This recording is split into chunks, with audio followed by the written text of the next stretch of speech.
Hi there, Sue Hyben here with the Full Circle Business, coming to you with episode 10 of 3 and 3. And episode 9, I talked to you about goal setting. And side note, if you haven't seen that one, you're going to want to go back and watch it when you're done with episode 10. And today I'm going to talk to you about taking that one goal that we decided on and putting it into action, what I did in my own business to make that work, and how you can translate that into whichever goal you decided to move forward with for 2022. So in true fashion and style, I started with a list.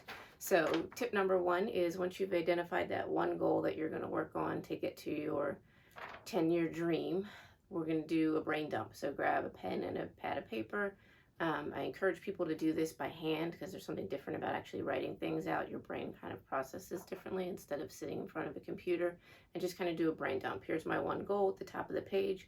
What are the things that are going to need to happen in order for me to make this a reality? And once you've done that, you're going to create a list like I did, and then you're going to want to sort it. So this you'll put into the computer, and then sort it in order of what has to happen when. So in any new venture, if it's any kind of new business that you're looking to start, or a product, a service, whatever it may be, the first thing you have to do nowadays is pick a name and make sure that domain or the URL exists. So figure out what you're going to name it. If you need to pick a name, make sure you can get that domain name online, and then move through the process of, in my case, my to-do list that I'm working through here, I'm going to give you a couple tips off of, was how to open an LLC. So I started with a business name, went online to make sure the URL was available and purchased that. Then I went through with my lawyer on what did I need to do to actually open an LLC in the state of Pennsylvania and register all of that. Much easier to let somebody do that for you as opposed to trying to figure it out yourself. One of the things I talk about a lot, and especially when I'm doing marketing, is time versus money. This is one of the things where it's better to usually pay that little fee that your lawyer's going to charge you instead of trying to do all of that filing on your own. Then I went into business bank account, logo design, website design, what are my products and services that I'm going to offer, and when, how am I going to take payments from people, what platform am I going to use? Obviously, everybody's on Zoom right now, but there's some other options out there as well. What email platform do I want to use? Which social media channels do I want to be on?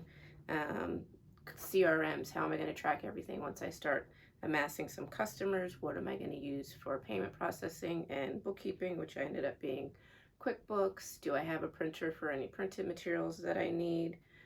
Then I created some outlines for the programs that I was going to offer to kick things off. Figured out my pricing model and that structure and what that looked like, and then created a contract for the one-on-one work. So when a client comes to me and says, I want to do some one-on-one work, I have a template for my contract, what that looks like, and then I can modify that, fill that in, and move on from there. So again, like I said, I made that list, I put it in order of importance, and the thing that I would encourage you to do once you've got your list, because it can become very overwhelming very quickly, is to figure out what's the next best thing that you can do to move yourself forward towards that goal. So again, what I talked about in episode 9 was these 10 years and how the time's going to pass anyway.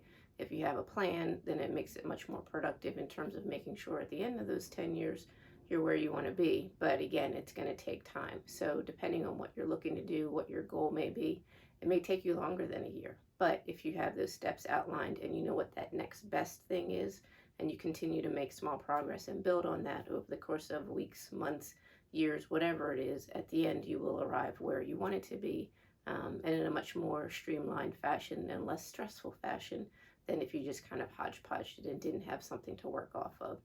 The other thing I will say is make sure you're setting realistic deadlines for yourself and not getting overly ambitious.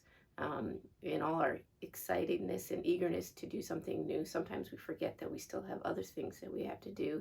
And if you really could take a week off, maybe you could launch your business in a week, but that's not usually realistic. So maybe it's going to take you, a month, or it's going to take you 6 weeks, whatever it may be.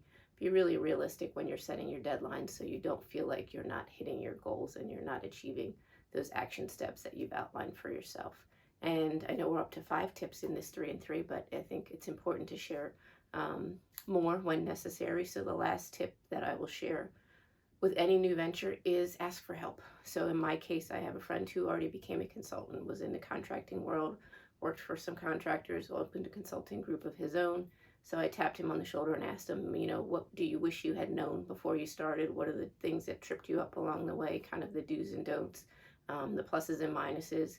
And, you know, like I said, tap people on the shoulder that have done something similar or somebody that you look up to.